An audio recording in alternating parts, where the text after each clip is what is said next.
The Monkey Spoons by Mary Elizabeth Counselman. Weird Tales, May 1950. Funeral spoons. What a gift for a man to give his bride. The little shop seemed to have taken the musty, worm-eaten quality of furniture and relics it offered for sale. There was an all-pervasive odor of mildew and decaying wood.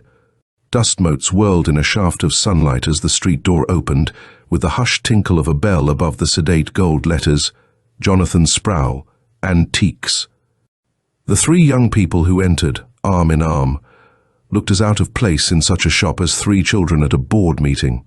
The girl, a vivacious brunette with a large diamond solitaire on her left hand, linked the two men together.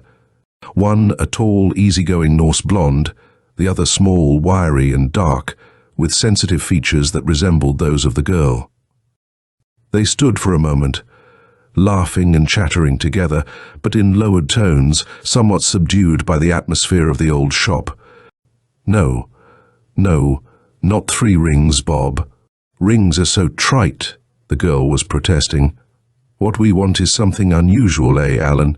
Something distinctive to link us three together always, like the 3 Musketeers, and remind us of our undying.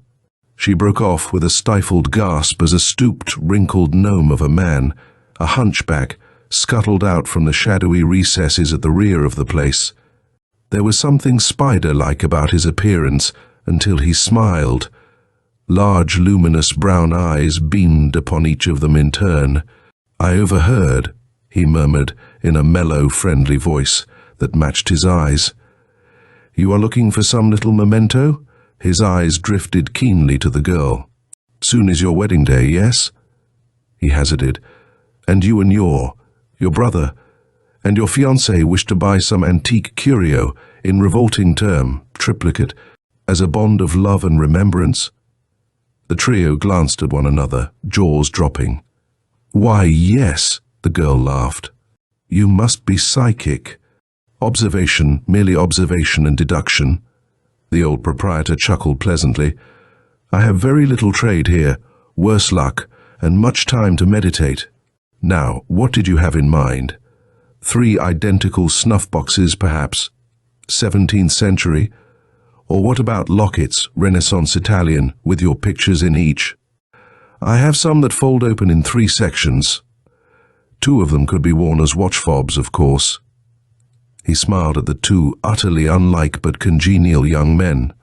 They grinned back at him, wandering curiously among the cluttered displays of crow's nest tables, hammered brass fire dogs, old spinning wheels, and 100 other reminders of generations past. Idly they wandered over to a showcase of antique silverware, ornate gold and silver sugar shells, pickle forks with tiny demons on the handle, little salt spoons, and graceful kriss-shaped butter knives. The girl strolled away by herself, poking about with quiet fascination. Presently her eyes fell on a small, worn, black velvet case pushed half out of sight on a shelf. She leaned to open it and called out eagerly, "Look! Oh, Alan, Bob, look, I found some monkey spoons." She beckoned to her brother and fiancé, then smiled across the shop at the old proprietor, whose sudden look of agitation she failed to notice. "These are monkey spoons, aren't they, Mr. Sproul? I've never seen any with a drinking monkey perched on the knob. It's always something stylized, a fawn or a skull. These must be very old." The 2 men moved to her side, fondly amused at her excitement. The blonde one, Bob, looked at the dark one, Alan, and spread his hands humorously. "What on earth," he drawled, "are monkey spoons?" "Alan, if we're going to open that antique shop of ours, with my backing and Marcia's and your experience, you'll just have to brief me on these." The brother and sister started explaining, both at once, interrupting each other. They gave up, laughing. Then suddenly Mr. Sproul stepped forward, edging unobtrusively between the 3 young people and the black velvet box. "Monkey spoons," he explained diffidently, were presented by the old Dutch patroons to honored guests and relatives as late as the 17th century. They were mementos of some occasion, a funeral, most often, as you can see from these very fine specimens. Skillfully, he steered the trio away to another showcase, shutting the black velvet box behind him with a furtive gesture. These, he pointed out one set of 5, are typical. Note the wide, shallow, fluted bowl of the spoon, very thin silver. Bearing a hammered-out picture symbolic of funerals, a man on horseback delivering the invitations, with a churchyard in the background. These bear a likeness of St. Michael, weigher of souls on Judgment Day. This one has a picture of a mourner weeping over a cinerary urn. Brah! Cheerful little trinkets, aren't they? Bob laughed, resting one hand on Alan's shoulder and sliding his other arm about his fiancée's waist. Mean to say they passed out these things at funerals like flowers at a party? Not exactly. Mr. Sproul smiled. They were hung around the rim of the punch bowl at the dude feast, dead feast.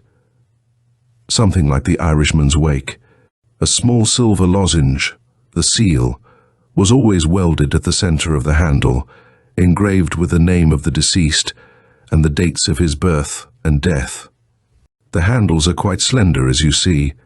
They curl backwards like the end of a violin to form the knob, on which is mounted a silver fawn, or a skull, or a monkey, the girl asked eagerly. Why monkey spoons, Mr. Sproul? She drifted over to the black box again and picked up one spoon.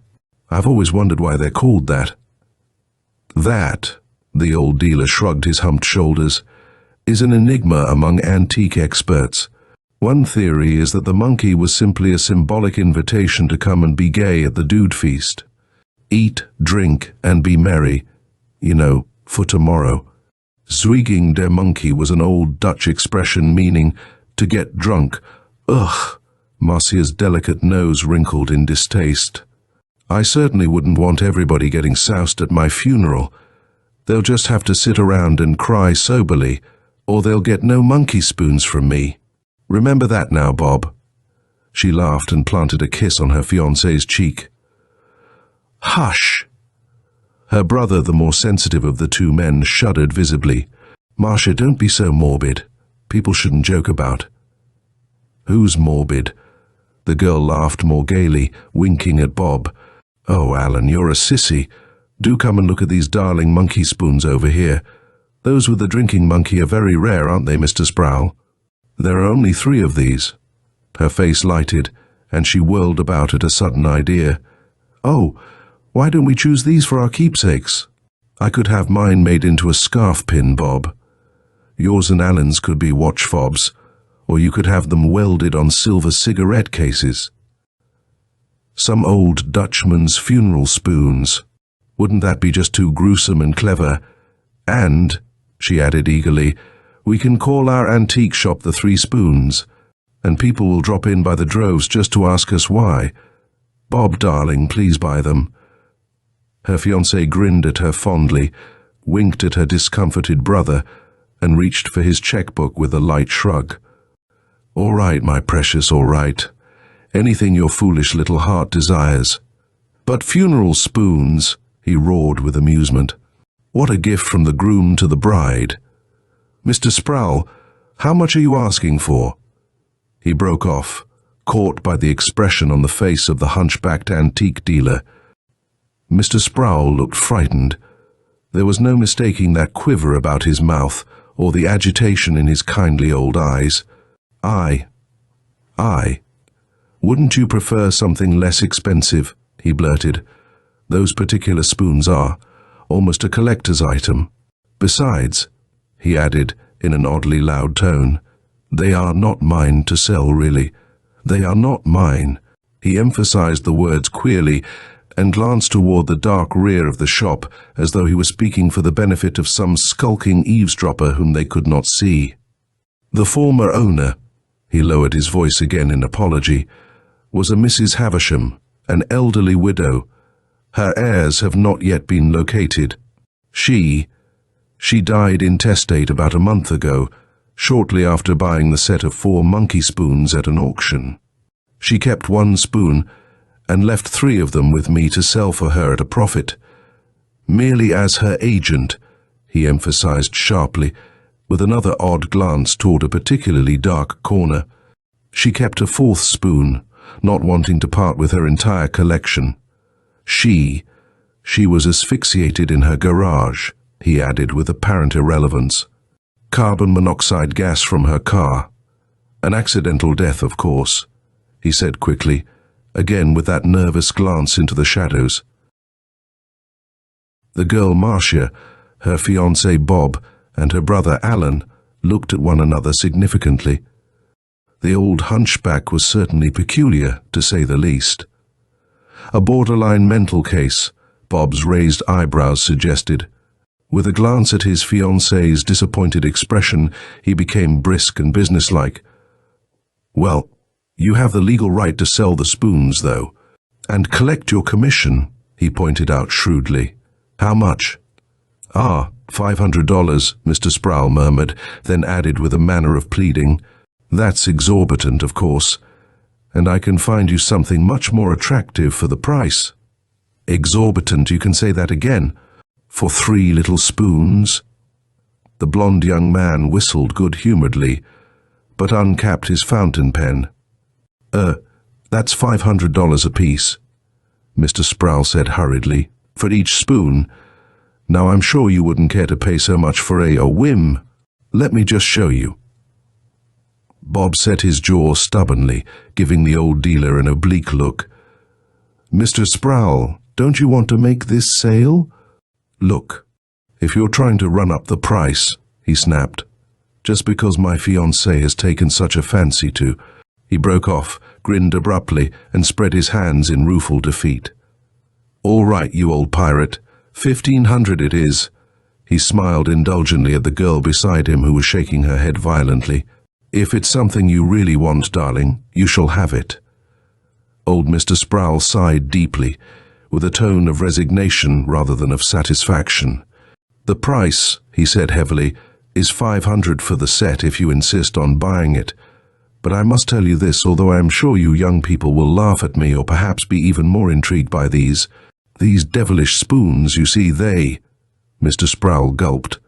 They are supposed to be cursed. The two men did laugh, but the girl's face lighted up. She clapped her hands as pleased as a child with its first jack-o'-lantern. Oh, a curse! How marvelous! Why didn't you tell us before? Now I simply must have them. The old hunchback nodded and shrugged. As I predicted, he murmured, then doggedly, the spoons are mementos of the funeral of an old Dutch patroon, Schuyler van Grooten, you'll see his name on the seals, who owned and tenant-farmed about half of the Connecticut Valley in the Ees. Mrs. Havisham had an old Dutch diary written by one of his ancestors.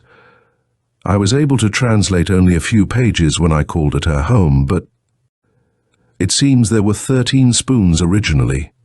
Rather a significant unlucky number, as the patroon was secretly murdered by friends and relatives who would inherit his estate. One by one, the story goes, he caused 6 guilty ones to die, exactly as he himself had died. The remaining owners of the monkey spoons became frightened finally and gave theirs away, thereby escaping his vengeance. But anybody who owns the spoons inherits the curse. Is that it? Marcia cried delightedly. Alan, isn't it exciting? Oh, Bob, do give Mr. Sproul a check before somebody comes in and buys our haunted spoons right out from under our noses. The antique dealer looked at her and sighed. He saw the girl's brother bite his lips, frowning, but the blond young man grinned at his fiancée and wrote out a check for the 3 monkey spoons. Opening the black velvet box, he presented one of the spoons to Marcia with an exaggerated bow. The second he gave to Alan, holding it over his wrist like a proffered rapier. The 3rd spoon he thrust carelessly into the pocket of his tweed coat.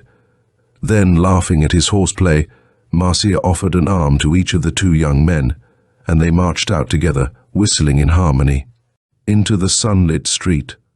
Behind them, old Mr. Sproul, although he was not a very devout Catholic, crossed himself. He ran a finger around under his collar and inhaled noisily, aware all at once of the extreme stuffiness of his little shop. It was unusually close in here today, he thought, almost stifling. He scurried to a window and flung it open, gulping in lungfuls of cool autumn air, as if, for some reason, he found it terribly hard to breathe.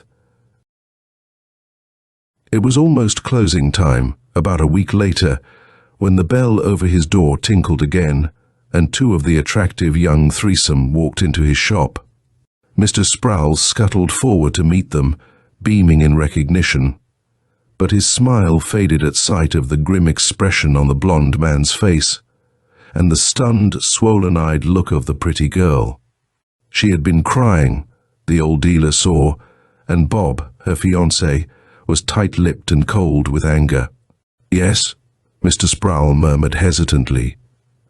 "You were not satisfied with your purchase." An odd look of hope leaped into his eyes. "You wish to return the spoons, perhaps? Of course I shall be glad to refund your—" For answer, the blond young man thrust one of the delicate little monkey spoons under his nose, pointing to the tiny silver seal welded at the center of the handle. "Is this your idea of a joke?" he snapped. The antique dealer blinked, and putting on an old-fashioned pair of square-lensed spectacles, peered at the spoon. The blood ebbed slowly from his face. I don't understand," he stammered. "When I sold them to you, the inscriptions read, Schuyler Van Grooten, born August 3rd, 1586, died June 8th, 1631. But now it reads Alan Fentress, born September 14th, 1924, died November 3rd, 1949. Why," he broke off, "that's yesterday." A sob burst from the girl, and she buried her face against her fiancé's shoulder, weeping wildly. Bob glared at Mr. Sproul. "Yes," he said harshly, "and Alan was drowned yesterday, November 3rd, 1949. The death date engraved on that damned. How the devil did you get hold of Alan's spoon?" He towered over the old cripple threateningly. "You, sadistic old. You took that seal off, didn't you? And welded the new one on, just to stir up some freak publicity and boom, trade for your crumby little shop." "But Alan," he ground out through clenched teeth. "Why did you have to pick on Alan?" "Because you knew he was moody and susceptible to suggestion. Because you knew he'd brood over your little hoax, not telling us. His painting wasn't going well lately. So you thought it would be a cinch to drive him to suicide. Out there in the lake yesterday, he just stopped swimming and went under. When I got his clothes from the locker room, I found this damn spoon you changed." "Like a death sentence," Mr. Sproul gasped, looking first at the dead youth's angry friend, then at his grieving sister. Oh no," he protested. "My dear young people, you surely don't accuse me of—" "You're upset. Who wouldn't be?" "It's the curse," he said quietly. "Remember, I did my best to warn you." "To plant your story, you mean?" the young man snarled. Glaring at him furiously, he led the girl toward the door. "Come on, darling. I might have known we'd get no satisfaction out of this. This cold-blooded old ghoul. But let me tell you," he threw back furiously at the antique dealer, "when I locate the engraver who changed that inscription, or find out how you learned Alan's birth date, I'll come back here and kill you." The door slammed with an agitated jingle of the little bell. Mr. Sproul stood for a moment, wringing his hands miserably. He had liked those three light-hearted young people on sight, and would not for the world have wished harm to befall any of them. But there were forces a crippled old man could not combat. Forces older than any item in his musty little shop, older than logic, older than time.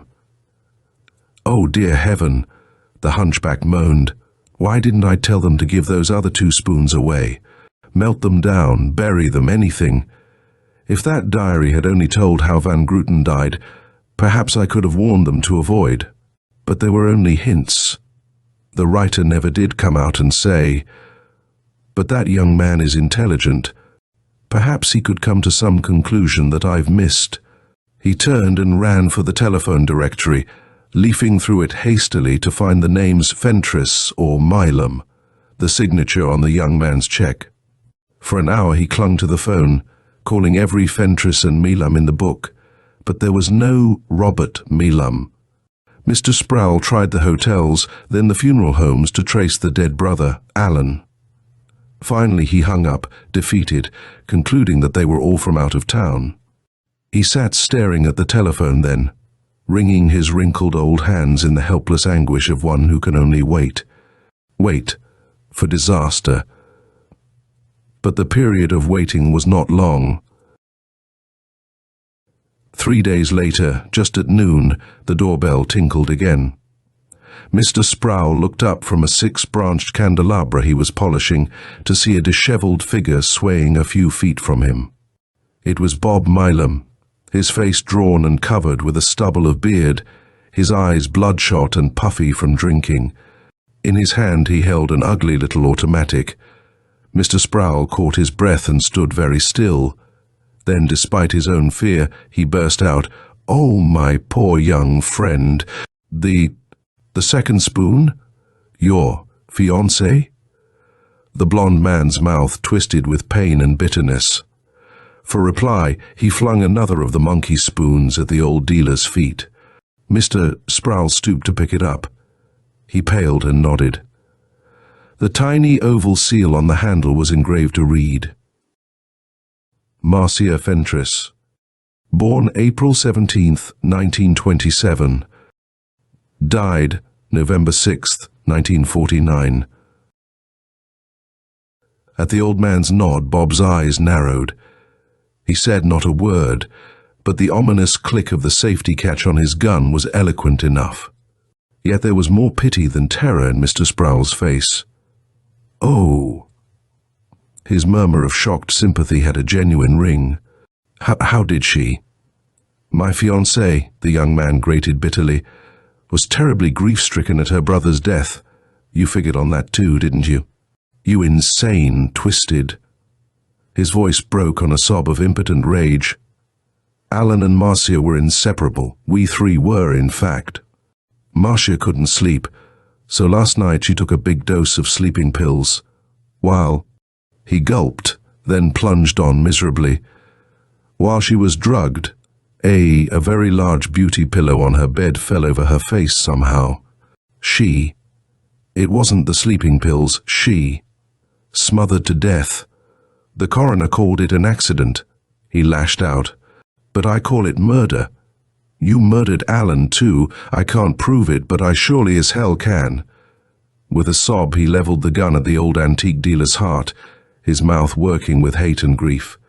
At sight of his tortured young face, Mr. Sproul dabbed at his eyes, oblivious to his own danger. "My poor, unfortunate young friend," he murmured pityingly. "You can't believe I would cause such tragedy for a few paltry dollars? I did not change those seals, but I cannot hope to persuade anyone as matter-of-fact as yourself to believe in the supernatural. The diary recounts that when each guest at Van Gruten's dude feast died, their spoons changed too. Mrs. Havisham's seal altered also. The lawyer found it later among her effects, but assumed it to be the grim jest of some house servant." Bob Milam snorted derisively, but the murderous anger in his eyes ebbed slowly, and the gun in his hand wavered. "You're insane," he said heavily. "Maybe you don't even realize you changed those seals. Maybe your twisted mind really believes all that silly guff about some old Dutchman who..." His shoulders slumped all at once. He swayed, passing one hand over his bleary eyes. The gun in his other hand clattered to the floor. Suddenly he snatched the monkey spoon and flung it down the furnace, grating. "Insane," he mumbled. I can't shoot a crazy crippled old man in cold blood. But oh, why did you do it?" He groaned, staring at the hunchback. "Why, Mr. Sproul? Why? My best friend, and then my fiancée. I'd gladly have signed over my whole bank account to you if it was money you..." "Oh, please," the antique dealer cried out in despair.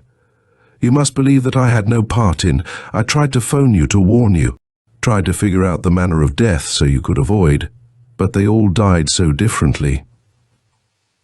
Mrs. Havisham, asphyxiated. Your friend, drowned. And your lovely fiancé. The old man's eyes widened suddenly.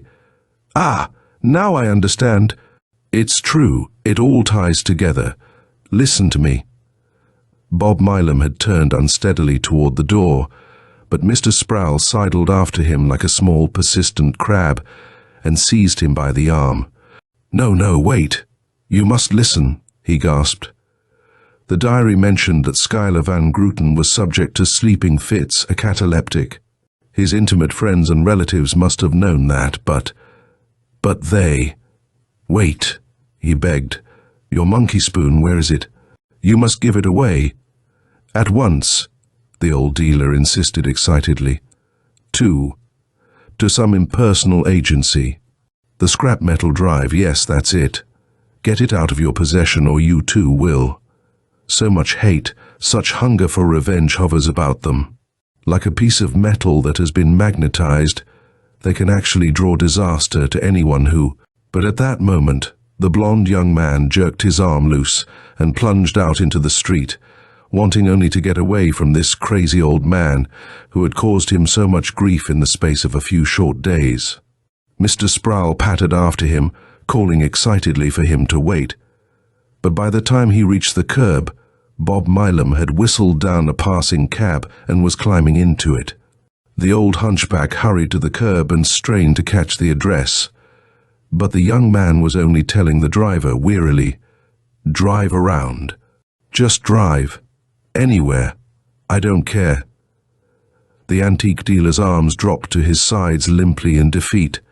He watched the taxi speed out of sight, then turned slowly and walked slowly, thoughtfully, back into his shop. The evening paper, left under his door as usual, carried the story. A taxi was ambling along 187th Street, where wreckers were busy raising an old warehouse. Somehow the dynamite charge went off sooner than was intended, and a crumbling wall of bricks and mortar fell on the cab as it passed. The cabbie managed to dig his way out, but the single passenger, an intoxicated young man identified as one Robert Milam of New Jersey, could not be pulled out of the wreckage for almost an hour. He was dead when frantic workmen did finally reach him, not crushed, but trapped without air in the rear seat of the taxicab. And in his pocket, the police found a peculiar-looking spoon, inscribed with his name, the date of his birth, and the very date of his death. Mr. Sproul finished reading, then took off his square-lensed glasses and polished them with a hand that trembled.